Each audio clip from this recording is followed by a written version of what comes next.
Okay. Welcome to another episode of the Willie Morgan Show. I am your host, as always, Callum McFadden, joined by Manchester United legend Willie Morgan. Before we start tonight, Willie, we have a winner of our competition for your signed book. Could you let us know who it is, please? Well, he's called Dave Evans. And can I tell you, Dave, this is absolutely true. One of my best friends as a kid, obviously from being like 5-year-old till I left the village, he lived next door but one with his brother. He was called Dave Evans. So we were great friends. And when Callum said, "Oh, Dave Evans," I said, "It can't be. Sadly, Dave passed away not so long ago." I said, "It can't be." So anyway, I hope you'll enjoy the book when it arrives. It'll be on its way to you very soon. And I hope you'll let Callum know if it's any good or not. Absolutely, we'll be holding you that, Dave, so make sure you do let us know. And another a piece of good news as well, your daughter Gaynor has got a charity single out at the moment, You To Me Are Everything. I have to say, I listened to it, I was very impressed, and raising money for great causes as well. You must be very proud. Well, she had she was in the group before called 90% Angels quite a few years ago. And she actually, they were the opening act for, what's his name now? David Essex. And she also, much to my surprise one, a function, she and the group sang a song with Johnny Mathis. So, yeah, and then she did it with Chris Penrose, who was a great friend of hers, and it's a good cause. And also Steve Norman from Spandau Ballet. Steve playing the old trumpet on it. Actually, it's the sax, and he's phenomenal. And I hope it raises a lot of money for the charities. They're all good causes. They're all good causes indeed. And on the CFB website, you will see details to the charity single and how you can support those charities. And as Willie says, and I echo completely, very good causes, very good music. And it's always good when you can get some entertainment in return for a contribution to a wonderful charity. Yeah, well, as I say, I'm sure it will do well. The song's actually... not surprise, but you're always worried when your daughter says, "I'm going to do this, Dad," and you think, is it going to be embarrassing? But it's actually brilliant. The song is brilliant, and they're great on it. So we've got a copy here, and we're playing it. I remember the original. Sadly, it's a long time ago, but I remember the original. But it is brilliant, and I hope people support them. It's all going to very, very worthy causes.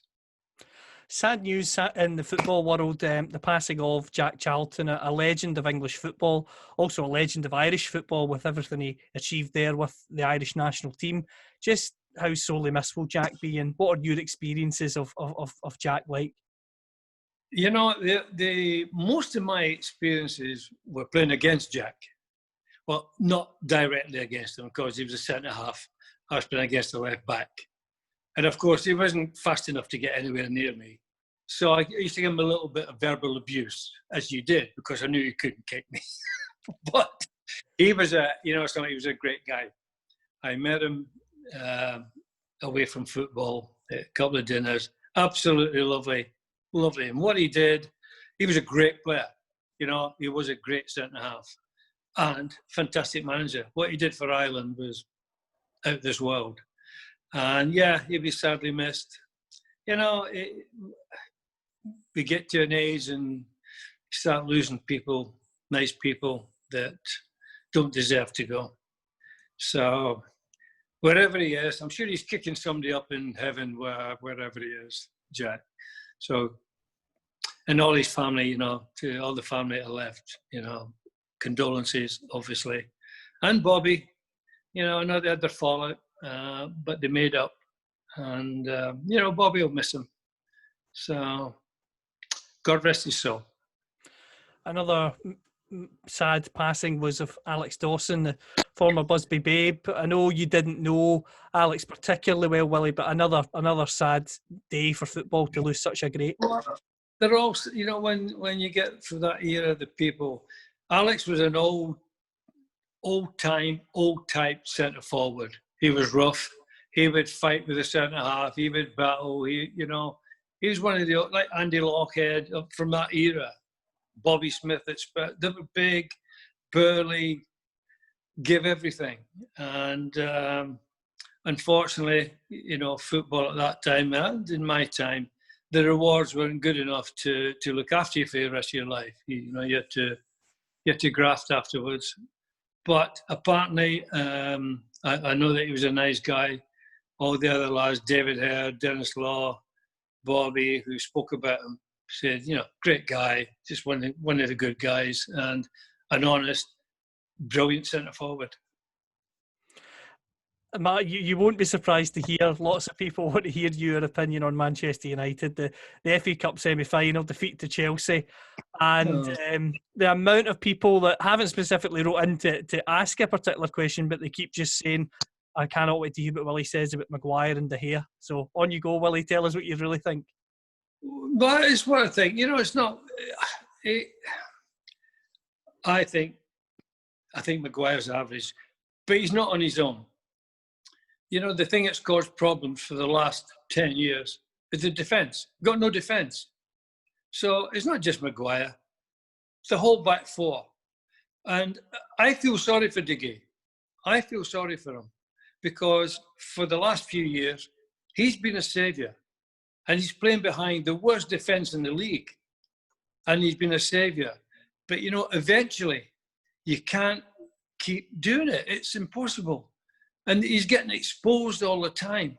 And I feel so. I think De Gea is a very, very good goalkeeper. He's not the best goalkeeper, but I think he's a very, very good goalkeeper. He just happened to be in a team with a very poor defence. And also, my thoughts, and I've said a million times, and it's heartbreaking because I've got a couple of friends who are Chelsea supporters. They actually live in Tenerife, Callum. I've been on the phone saying, "Oh, sorry, did you get the result? Have you?"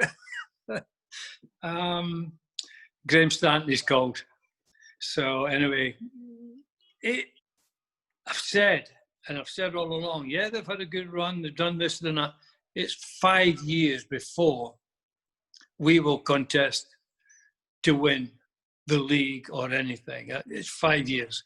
It's a long process.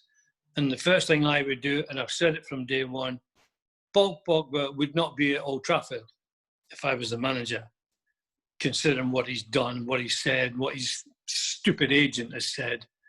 Get rid of him. The kid we brought in got a chance. And Greenwood got a chance. But we need more players. We need young players. And I think Ollie can do that. I think he will do that. But it's going to be, we're going to have to swallow it. Honestly, it's not nice, by the way, but we're going to have to swallow it, and we're going to have to wait. And all we can do is hope we have little good runs. Yeah, I think he's a good manager, I really do think he's a good manager. But the reason he's here is because we were so bad before he came. And he's not got a magic wand. You can't change it overnight. It's going to take time.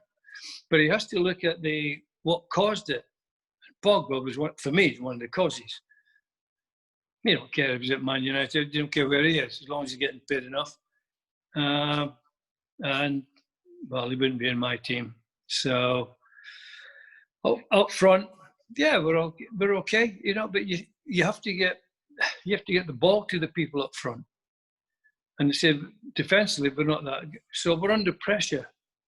And it's just difficult. It's heartbreaking. It's heartbreaking. I've been hiding. I said I went out and played golf. I've just come off the golf course, Callum, I'll tell you. And I had to wear a mask and a hat. So nobody would, all the Man City supporters, mind you, they've got nothing to shout about at the moment. But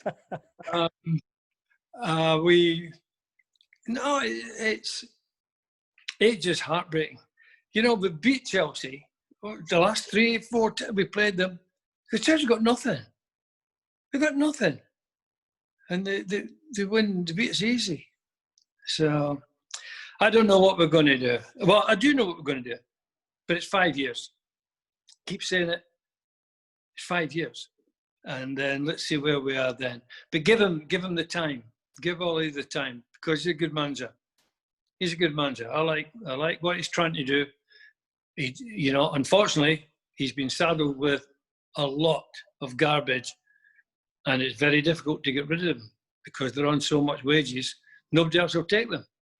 So we'll see where we go from here. Just keep our fingers crossed. You mentioned Harry Maguire. How surprised were you when you found out that United had paid £80 million for him? He wouldn't get a game. The pub just around the corner from where I live called the Swan. He wouldn't get a game for the Swan. He's a pub player. He's just an average. Hey, good luck to him. Nothing wrong with what he's doing, and good luck to him.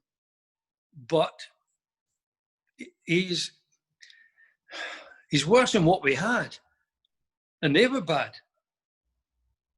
But again, and they keep saying that, you have to look at the people around him. You just have to look at the sweeper, the two fullbacks. They're not good enough. They can't defend. They can't defend these people. So it's hard. But Ollie, don't De Gea. No, leave De Gea alone, because what he's done for us is fantastic. And yeah, of course, he's having a rough time, but so would anybody behind that defence. So I keep De Gea. He'd be number one. He'd be in my goals. And then we're just going to have to bring the young kids through. Bring the kids through. They must have some good kids in the reserves, and so give them a chance instead of going out paying stupid money for average players, and they are extremely average. As I've said before, if you want to go out and pay stupid money, go and buy Lionel and bring him to Old Trafford. Then I can come back to the matches and watch them again live. Go and get Messi. Then we won't need a defence. He's enough. Absolutely. It would be an exciting prospect if ever it was to happen. And you talked there about time. David Moyes, fellow Scot, was in the media today saying that the reason Ollie is doing a decent enough job at Manchester United is because he was given time, whereas David Moyes says, I wasn't given time and that's why I failed. How do you react to that quote from David? David Moyes was appointed by Alex, not by the board, not by a man. He was appointed by Alex. Alex got him the job. And he wasn't the right man for the job from day one, which I've said. In fact, it's probably in the book, at the end of the book. And then of all the players that's been brought to Old Trafford, and there's been some real bad ones, Fellaini, dear, oh dear, oh dear. And he brought Fellaini there, and that says enough. Sorry, Dave. Anyway, brings him to Old Trafford. Doesn't deserve to be there. Fellaini was dreadful. Anyway. No, that's rubbish. That's absolute rubbish. He would have done nothing. He did do nothing, and he would have done nothing. So, Dave is all right at clubs that are never going to win anything. And he makes them survive, and he gets this and does that. That's good luck. And again, good luck to him. Nothing wrong with that. But Manchester United manager, no. Leeds United are celebrating promotion back to the Premier League after 16 years. How much are you going to look forward to seeing Man United play against Leeds, and what are your memories of playing against them? Well, Leeds, as I told you, I was going to join Leeds for my sins, 1968, Don Revie. Leeds were the dirtiest team. Before I played against the Studiantes in Naples, Leeds were the dirtiest team in the league. They were awful, but they were a good team as well.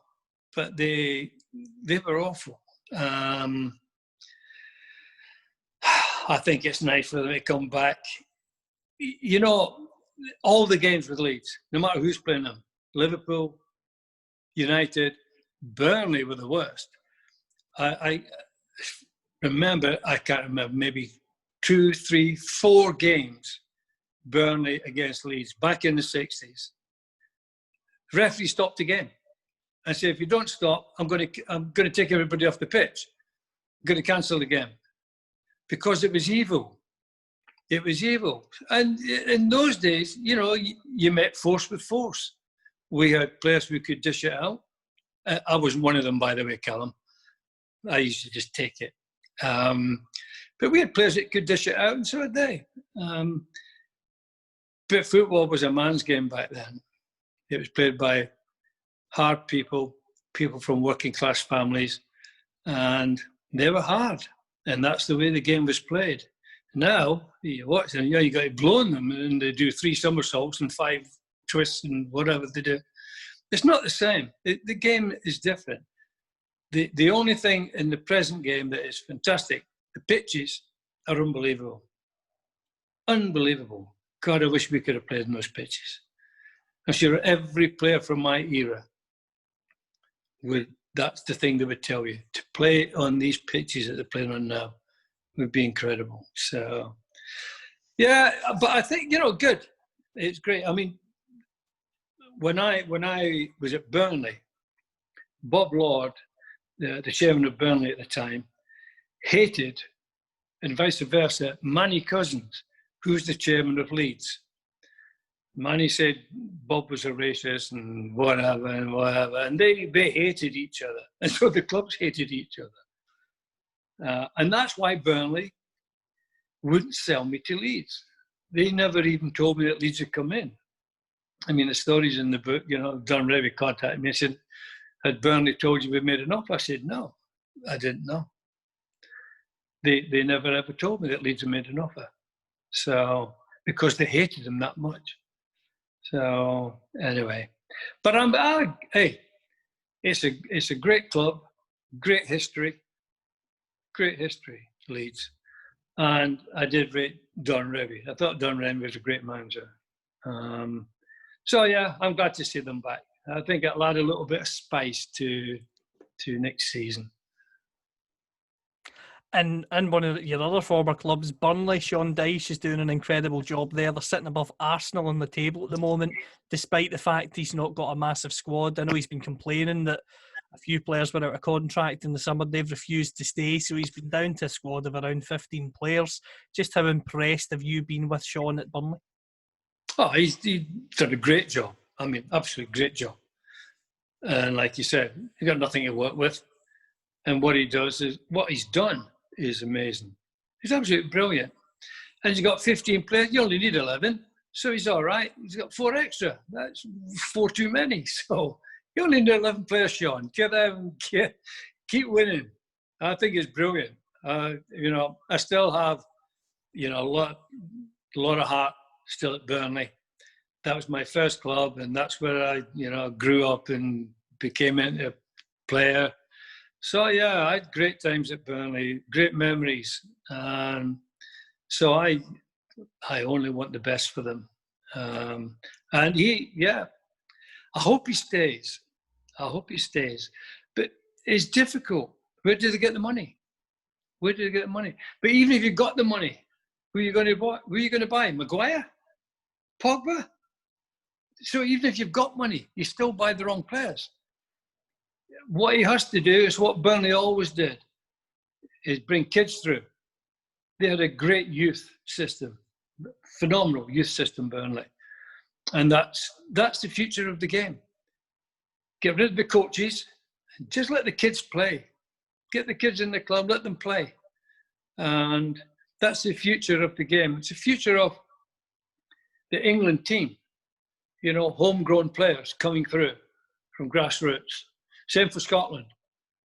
The more homegrown players you can get coming through the system and bring young players into teams, the better. Instead of going out and buying a load of foreign rubbish, and most of them are average. Most of the foreigners that come here are average. You got to give the homegrown kids, the youth players, and let them come through. Just like all he's done now with Greenwood, It's fantastic. You know, 5 years ago, he wouldn't have got in the team. Could have just gone and bought somebody. They bought somebody else and buy somebody else. It's all rubbish. They've all gone. So, anyway, I mean, obviously, Sean Dyche, yeah, my type of manager. I like him. I like him very much. Speaking of managers, I was watching the Busby film at the weekend. I really enjoyed it. Just what was it like being involved in the making of that film, Willie? It was very, very nice. They only used a little bit at the end. I filmed for about 3 hours talking about Matt, you know, about on holiday and playing golf. As you know, we played golf 3 or 4 times a week. He had a regular 4-ball. And I even gave them a photograph of the gaffer getting his tie for his hole-in-one, which he got at the Mere Golf Club on the 12th hole. He's only ever hole-in-one. But they didn't use it. But yeah, what he did was unreal. And as I've said before, I'll say to the day I go, he's the greatest manager that ever lived. If you get a chance to watch the movie, go and watch it. And in terms of Matt, we've spoken about him on a few of the shows. The fact, obviously, Jack Robson, the trainer, and the story about people being late. On a match day, what intrigued me was when you said in the dressing room at half time, for example, he wouldn't say an awful lot. That fascinated me. When would he speak a lot? No. Matt would come in before the match. Right, we'd get ready. We'd all go to the toilet. All get ready, get the baby grease on, and then you come in and say, "Look, yeah, you're playing Spurs today. Not a bad team, you know. They're not a bad team, but you'll beat them. So just enjoy yourself." Then you never saw him at half time. You never saw him till Matt never came in at half time ever. He only came in at full time and say, "Oh, well played. You know, I'll see you tonight. Where are we going? What restaurant are we going to Arturo's? Okay, we'll see you there." He was a manager. There was no tactics. There was no plan. There was no anything. Just go out and you're better than them. That's all it was. He picked a team. So there was nothing. So he never came in at halftime, ever. Honestly, not once. And then it's at full time. And it was only we won most games anyway. And it was easy. Just come and say, "Oh, well played, you know, good today. Hope you enjoyed yourselves. And see you later on." Because I said there was a crowd of us when I got invited to join the little crowd. There was Matt and Jean, I think I told you last week, Paddy and Noreen, Alex and Pam Stepney, David and Christine Sadler, and Dennis and Diane Law. And they invited myself and my wife Pat at the time to join them in this little Italian restaurant called Arturo's. And don't forget, I wasn't used to eating out. I'd never had a Chinese before I went to Old Trafford. I'd never had a glass of wine. We lived in the dark ages in Burnley. Sorry, Burnley. It was like the dark ages. And we used to go to this little, and I couldn't believe it. And he sat there because Harry Potts never mixed with the players, ever. Harry never ever mixed with the players. And there's Matt sat with his wife then, Jean, and other players having a few drinks and having this Italian meal. And I thought, I can't believe this. It's unbelievable. And then we were very fortunate that we went on later, I mean, we played golf all the way through when I was at Old Trafford, but it was after I left Old Trafford, Matt bought a place. In fact, he bought 2 little places in Tenerife. And we were playing golf, and he said, "Well, you got to get a little place where I've got this one." And we did. And we spent, 20, 25 years going with the families to Tenerife, to the Torres del Sol it was at the time. And so we spent the summers there together. And it's awkward. You still called him Gaffer. You know, you could never, "Hi, Gaffer," or "Boss." You know, you never called him Matt. even after we finished playing and that. And we had lots of, he was just, I said, I think, along with Jock Steen, two of the nicest people I was fortunate to meet in my lifetime in football. They were just nice. It was like being with your dad. It was just like being with your dad when you were sat with them, chatting to them. They're just nice people. There's no airs and graces, no big time, no nothing. So, and they never talked about football, funny enough. They talked about golf. the old man, as we call it, the old man. I mean, he loved his golf. Absolutely loved his golf. So we used to speak about golf most of the time. But sadly missed. What was he like to socialise with? He was, and I said, for me, it was like Alice in Wonderland. To be out having a meal with a manager, I couldn't believe it. You know, it was Paddy who said to me, okay, you and Pat tonight, we'll meet you at Arturo's. Told me where it was, such and such. Okay. And when I went in, Matt sat there with Jean, his wife at the time. And I'm like, oh, what am I going to do here? And didn't realise that he was part of the group. And then we, have a meal, just sit and chat. It was just very easy. And then after you had a few, you liked a glass of whiskey, and after a few whiskies, he would do "I Belong to Glasgow." That was his party piece. That's the only song he knew, I think. The only song he sang.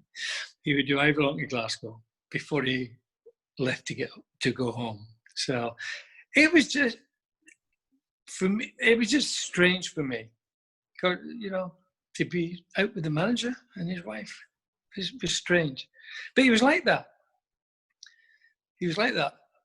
But when he was at the ground, there was no favours. He was the manager, and you treated him as such. He commanded, and I've said it again, I repeat myself, he never demanded. Never demanded. He commanded respect. He didn't have to demand. And we loved him. All the players loved him. He was just a nice person. In fact, we're chatting about him today. We're playing, say, with my grandson Alex and Simon, and on the 12th hole, and Alex said, "Oh, this is where Sam Hack got his hole-in-one, Grandad, wasn't it?" I said, "Yeah, it was. It was." And I said, the two people we played with, Peter Collins and Danny Curran, said, "Oh, Matt, what a terrible time to get a hole-in-one. There's a society of 80 people out in front of us, because, you get a hole-in-one, you have to buy everybody in the clubhouse a drink." And he said, 80? Yeah, 80 people. Oh, well, I said, I've got to get back tonight. I don't think I can.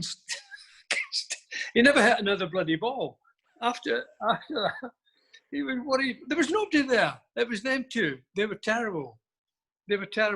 Collins and Curran were terrible. Anyway, it's just great memories, Callum. And every time, obviously, I play at Mere, and every time we go past, I just remember the great times. There were some wonderful, wonderful times. He was a fabulous human being. We need to get to the listeners' questions. Every single week, I think, right, we'll maybe get a couple more this week, but they just keep pouring in. Our good friend, Derek Johnson, who was reading Ted McDougall's biography, has got in touch with some names. He said, Willie asked for details. I've checked, and Ted doesn't really mention names, but he mentioned that Martin Buchan and Ian Storey-Moore had to get changed in the reserves dressing room, not with the first team, and that the feeling was for him that there was a them and us approach between Busby's players and the new players. Yeah, absolute garbage. Ted, what you on? You're not taking them substances again. What are you on, Ted? No, there wasn't. Ian Storey-Moore was part of a... Martin Buchan wasn't, because Martin Buchan was a strange guy. Martin Buchan is a strange guy.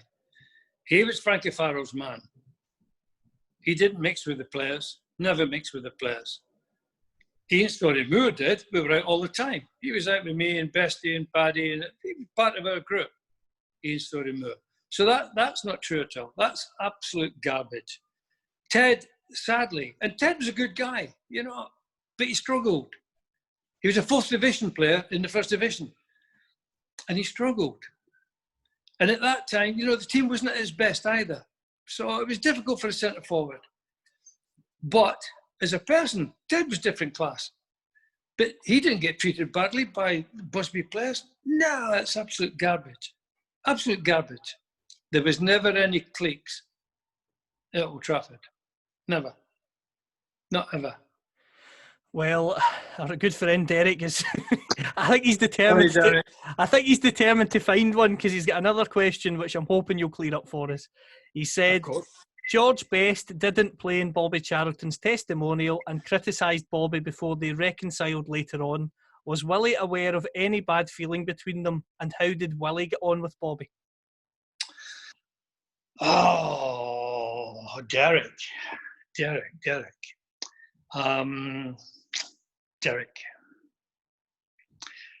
Bobby and George, yeah, they had a little bit of a fallout. When I joined, and I've said before, Bobby Charlton was a funny guy. He did an impersonation of a guy called, you won't know him, Derek, because you'd be too young, Ben Turpin, who was a silent movie comedy. And Bobby was brilliant, absolutely brilliant at him. And Bobby was good for, you know, the only thing that when we were on the road,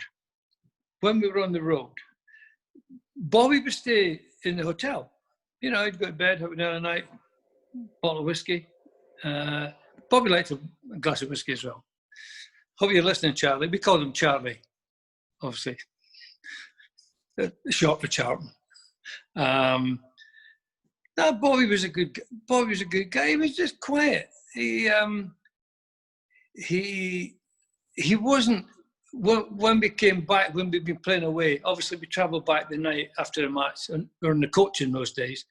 We travelled back, and we would go out. You know, Crane, myself, Stepney, Law. We'd shoot up to town and have a couple of hours in town before we went home. Bobby normally would be at Old Trafford to pick Bobby up off the bus, and Bobby would go straight home. So, but I played golf with Bob, quite a lot of golf with him. Bob's a nice guy. He's just quiet. He was a great player. And I've said, he should have got the manager's job, not Wilf. Bobby should have got the job. That would have been fantastic for Manchester United and Old Trafford, in my opinion. I still occasionally see him. He's a member at the Mere where I am, although he doesn't play much golf these days. He's a good guy. He's just quiet. He's just very quiet, and people take it the wrong way. But as far as him and George, it was when Matt let George. When George missed I told you, missed the train. And in fact, I've just saw a picture, Callum, I diverse slightly at the moment. Derek, sorry, I'm going to diverse slightly. I just saw a picture on Twitter of George and I leaving the tribunal when I lied for him. I saw that the other day myself. May God forgive me.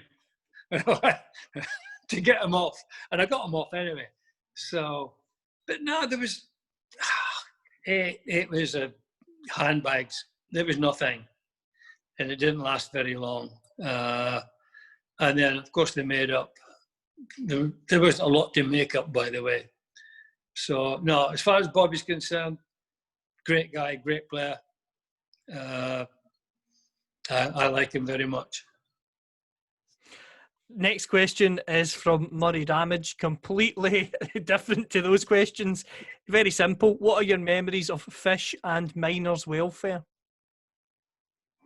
Fish Cross. Fish Cross? I think so. I got married there. I got married in the church. We had the reception at Fishcross. Again, obviously it was in Fishcross, and I played for Fishcross Boys Club when I was 13, 14. That's who I played for, Fishcross Boys Club. So yeah, I know obviously very, very well. Alan Hansen is from Fishcross. That's where Alan's from, and brother John. And another guy called Jack Bolton, who you won't remember. Jack played for Parrot Thistle, I think. Fishcross, by God. My uncle,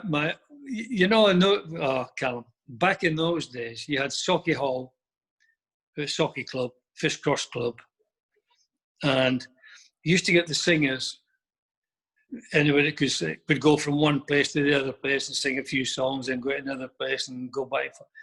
And my uncle Andrew Shand, who lived in Fishcross, also a miner, because the Devon pit where all my family worked was in Fishcross, between Fishcross and Alva. So I spent a lot of time there. I actually had my wedding reception in Fishcross Club. So I have fond memories of Fishcross. In fact, Murray, one of my best friends now, John McLaughlin. John, he's with the Hilton Group. He runs a lot of Hilton hotels and that. John's from Kilsnorton. Now, you'll know where it is, Murray, if you know where Fishcross is. It's just right next to it. So, yeah, great memories. Great. I don't even know if it's still there. I've not been back to Fishcross for a long time. I was back in Socky last year because my sister died and we went back for the funeral. But I've not. So it'd been interesting to know if it's still there, Murray. There was a question that also came in. I'll have to apologise to the person. I've not got their name written down here, saying, are you planning to return to Socky again in the future? Yes, I am. When we came up, I mean, most of my family's gone. In fact, they're gone. But when we came up last year for Betty's funeral, we stayed in a B&B in Alloa. And it was absolutely brilliant. And the people that ran it and had it, he just retired as the prosecutor fiscal, the guy. And as we do, we were sat down, Kay and I, in the evening, and they came in and said, "Oh, it's nice to meet you," and whatever, and started chatting about the old times. And he was a fascinating guy. And we do, yes, we have. I mean, apart from this stupid COVID, we had planned to do a little tour of Scotland and come up to Socky again. When I was up there last year, I went back to Sprockville Terrace, just the same, where I was brought up. And we went to Socky Golf Club, or Alva Golf Club, it's called, Shaw Park, and had some lunch there with the people there that ran it. And it was just great. It's where I was brought up. It never leaves you. I love Socky. Next question from David Wilson. He's from Sale. He's saying, my dad was telling me that he was doing some work at your house in Altrincham and that you had an Elvis room. Is this true? Yes, it is, David. I do have an Elvis room, or I did have an Elvis room. I've still got bits of it left, even though we're not in that place anymore. I brought a load. I was very fortunate to meet quite a few people who worked with Elvis and knew him very well. And they gave me mementos. And then when I went to play in Chicago and in America for the first time in 1977, they had arranged, I don't know if you know this story, I was supposed to meet Elvis in Las Vegas. Tom Jones was going to take me to meet him, and I couldn't go. Mr. Busby wouldn't let me go. I said I was injured, but she said, well, you have some treatment. But, so I never got to go.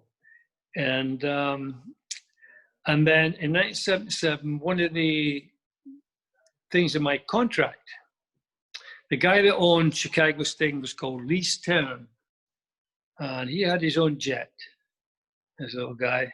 And when he came over and asked me to go, he said, is there anything... I turned him down the year before. And he came back and said, look, do you want more money? Do you want this? Do you want that? I said, no, it's okay. I'm happy. Is there anything in America that... I said, well, I love Elvis. And he said, well, you know Elvis does Las Vegas every... I said, oh, yeah, of course. So he said, what if I was to take you to Vegas then? One weekend and see Elvis. I'll fly you there in my jet. I said, well, if you can get me there, you know, I know people who can get me to meet him. And as you know, he took ill in 1977.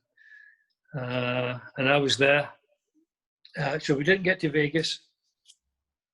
And then when we went down, we played Memphis. They were in the American League at the time, the NASL. And I went to Graceland and I bought so much stuff to bring back. And then the NBC, which is one of the American networks, television networks, which are coast to coast, we were playing the New York Cosmos, which obviously Pelé and Beckenbauer were playing for. And they used to do a special on a player at halftime, because the halftimes in America were 20 minutes. And so they got in contact with Chicago and asked them, and they came in the film for a week. And they showed documentary about me. And of course, on the documentary, they said, oh yeah, I love Elvis. I'm an Elvis fan. I love Elvis. Well, the amount of stuff that was sent to Chicago, to the Sting's office, unbelievable. I mean, bootleg, all sorts. The fans, it was incredible. I bought several cases extra. You could do that in those days, by the way. You know, you can't now, Dave. To bring all the stuff home. And that was the stuff that was on show in Orchard House where I lived in Altrincham. I've still got bits of it. Unfortunately, a lot of it is gone as well. And I never got to meet him. One of the great... I don't have many regrets, but that's a regret. I never got to meet him. But I said I've been fortunate enough to befriend and know quite a lot of people who work with him. And every one of them, and I don't know if you're an Elvis fan there, but every single one said he was just a big, beautiful, happy, great guy to be around. Said he was lovely. So anyway, I still love him, by the way. We've got a really nice moment here on the show. A Liverpool fan has got in touch now. When I heard a Liverpool fan had got in touch, I was slightly nervous, I won't lie. But the message is from Tom Miller. He said, "Hi Willie, I'm a Liverpool fan, but I appreciate quality footballers and you were one of the best in my opinion.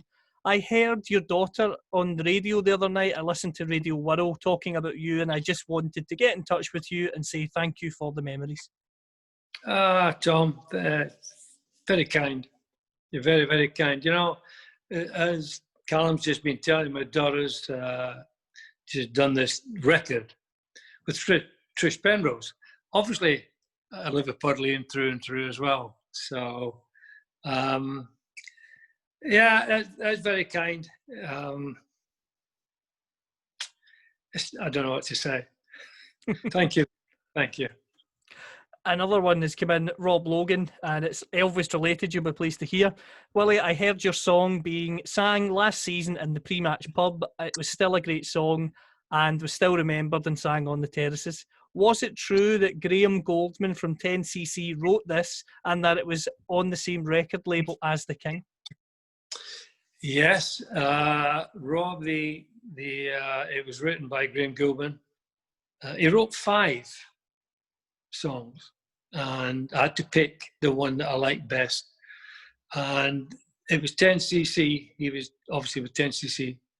They recorded the song, and then it went out under a different, I think it went as TriStar Airbus, and they put a band together to sing it. It was. It's the great memories.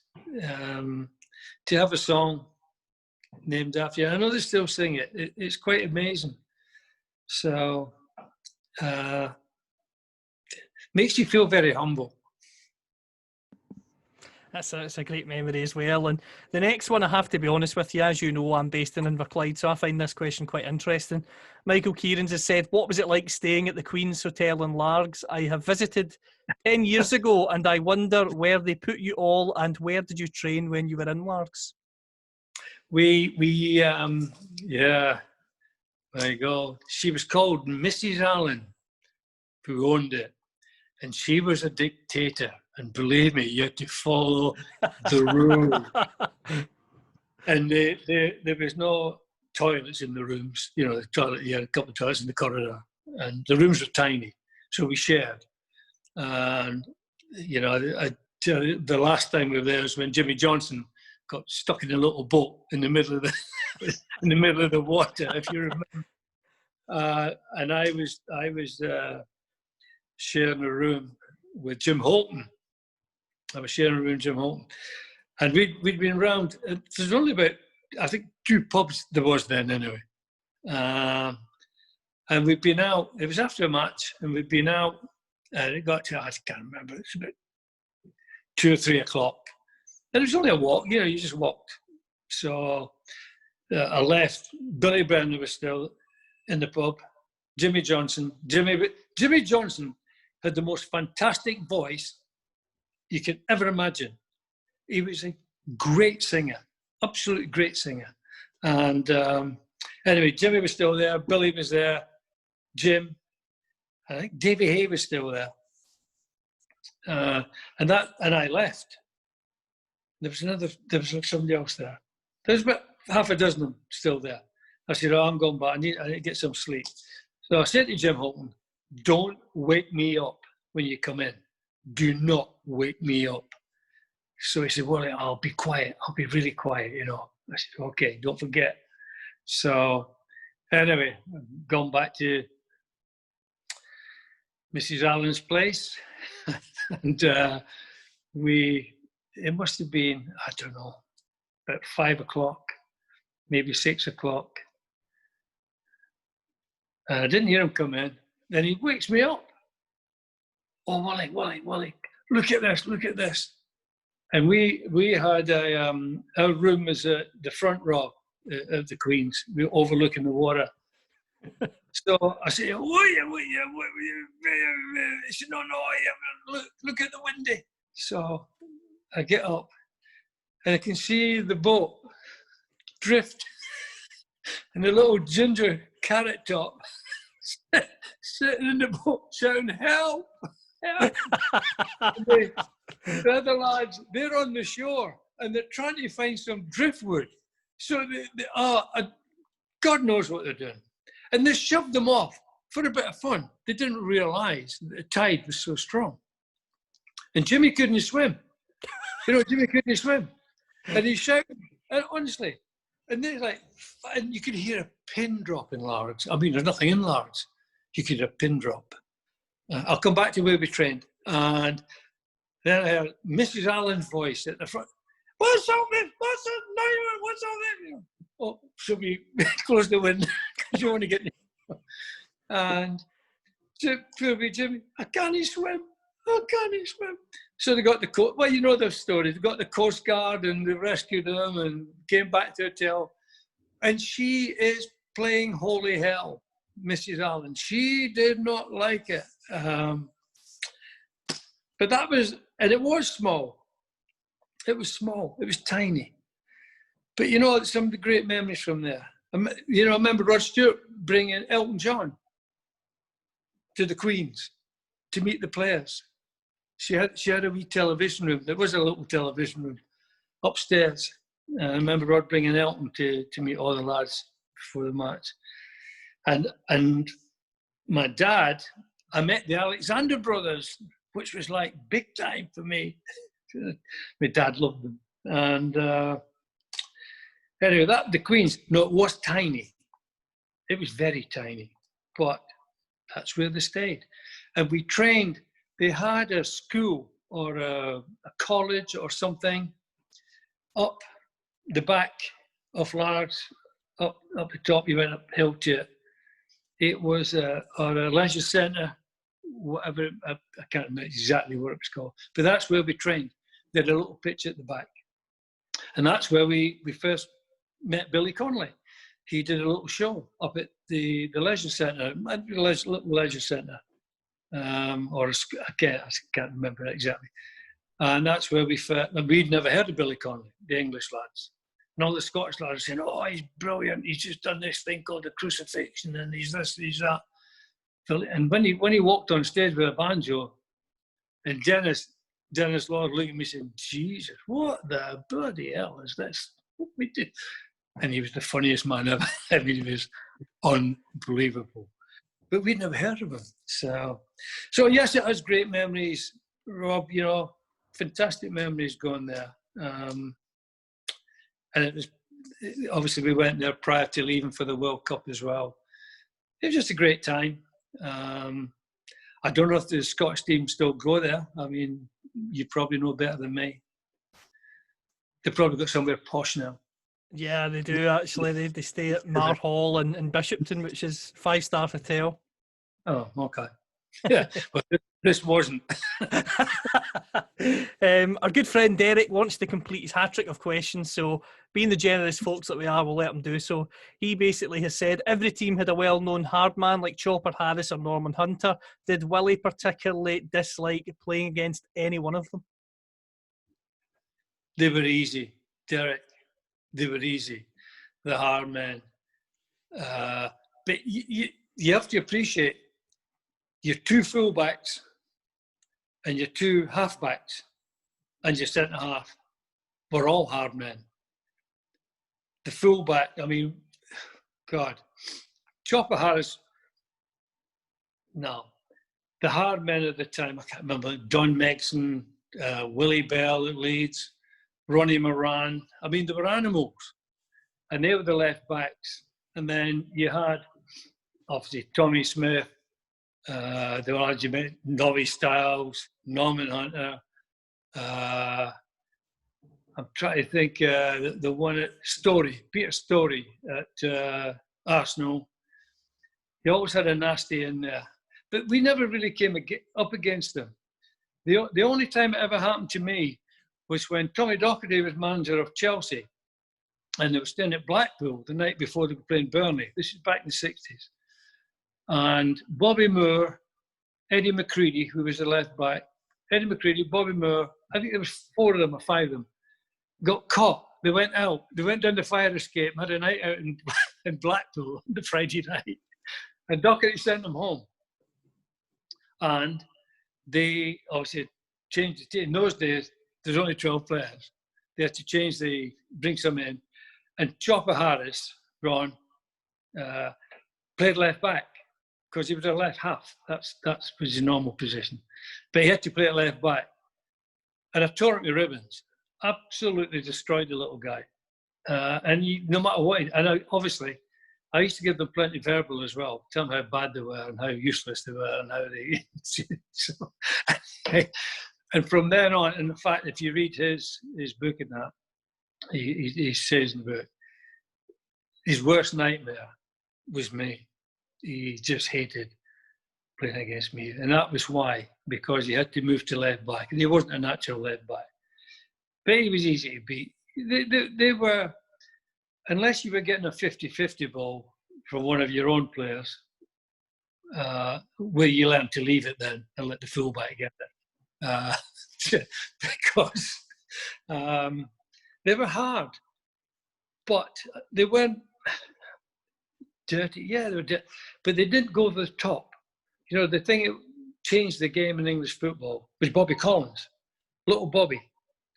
And as a fan, because obviously come from Celtic to Leeds, over the top, leaving your studs showing as somebody's kicking through a ball, and they did a lot of damage. They hurt a lot of people.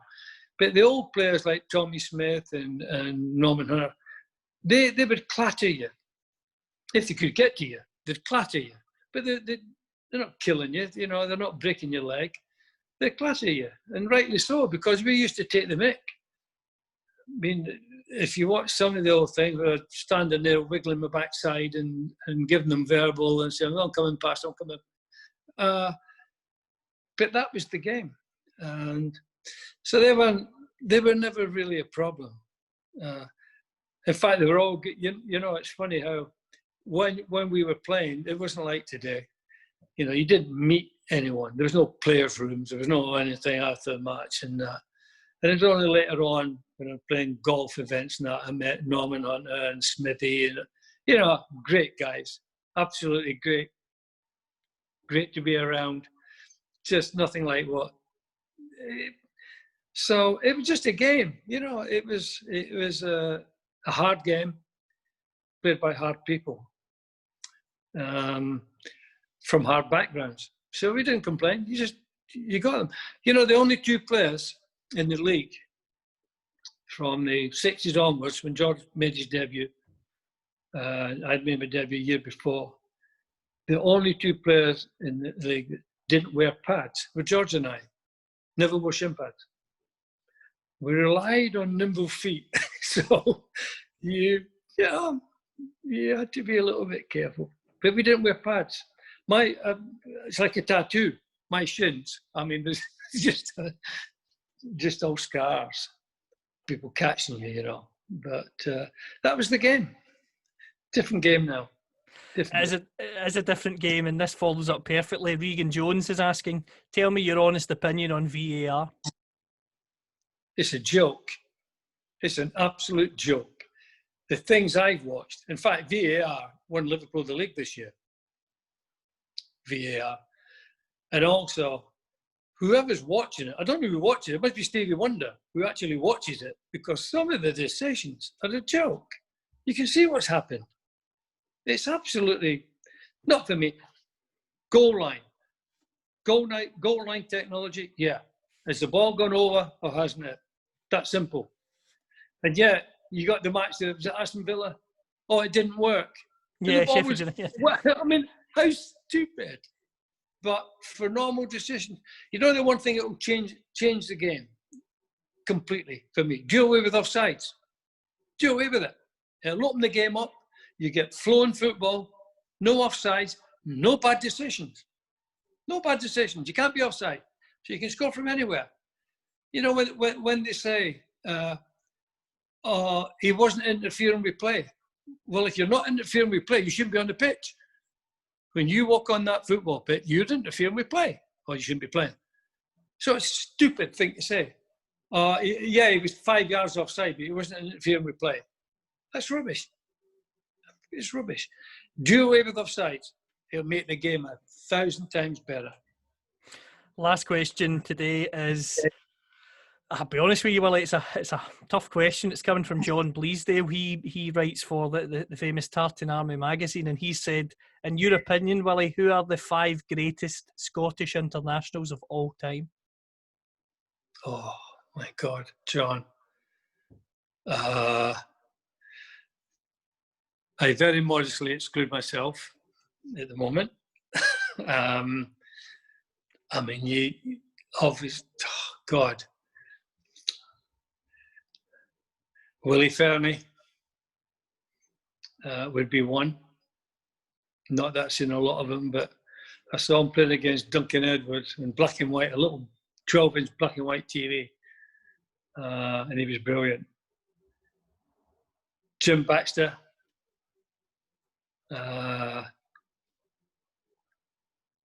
Dennis Law.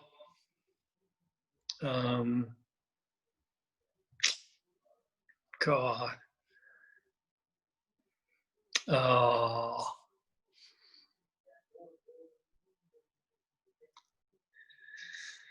I don't know. Billy Bremner. Billy, Jim McCalliog, great wing half, Jim McCalliog, and Jimmy Johnson, Jinky, great. Willie Henderson, great player. They had so many great players through the years. Naming 5 is difficult, but those would be up there. And that's without looking at defenders like Jim Holton, Davy Hay, just loads of great players.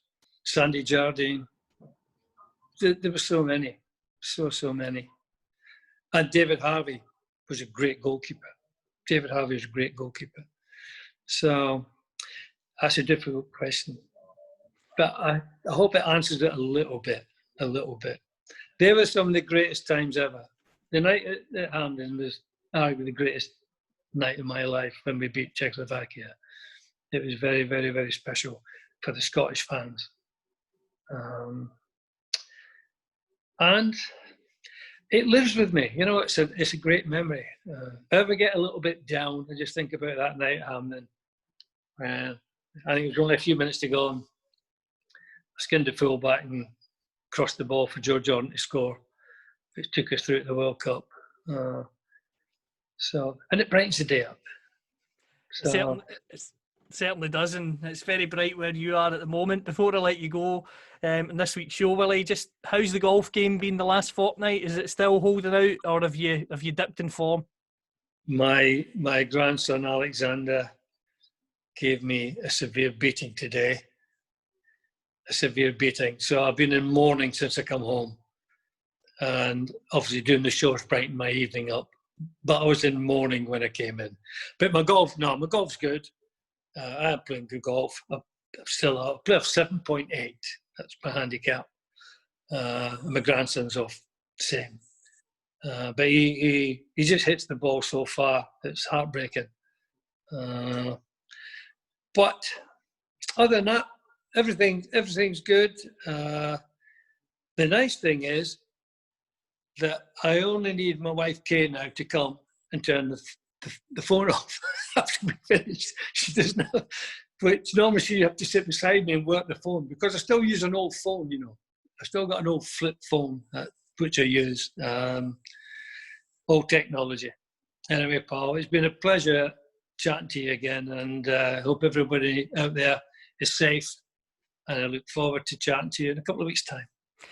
Thank you. And as I say at the end of every show, thank you for your support. I echo Willie's thoughts there. Remember, you can follow him on Twitter at the Willie Morgan. You can follow myself at FootballCFB. We'll be bringing you these shows fortnightly. And as you've learned, I'm sure by now, any question at all you send in, he will answer it. Doesn't matter how controversial it is.